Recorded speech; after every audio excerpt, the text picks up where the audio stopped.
اگر مقتدی ایک رکعت لیٹ امام صاحب کے ساتھ ملتا ہے تو وہ جو ایک رکعت اس کی چھٹی ہے اس نے کیسے پڑھنی ہے؟ وہ باقی ساری نماز امام صاحب کے ساتھ پڑھے گا، دوسری رکعت بھی مکمل کرے گا،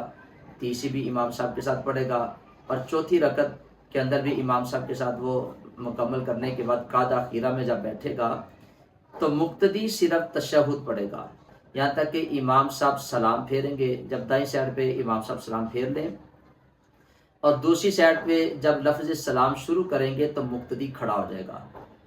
اب جب وہ کھڑا ہوگا تو وہ جو اس کی چھوٹی رکعت ہے اس کو کیسے پڑھے گا؟ جس طرح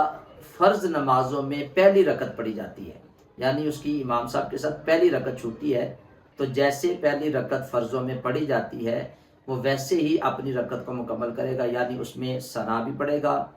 اس میں سورہ فاتحہ بھی پڑھے گا اور اس میں کچھ سورت بھی ساتھ ملائے گا،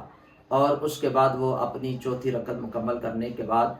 تشہد بھی مکمل پڑھے گا، درود پاک بھی پڑھے گا، اور دعا پڑھنے کے بعد سلام پھیر دے گا تو اس بندے کی نماز مکمل ہو جائے گی۔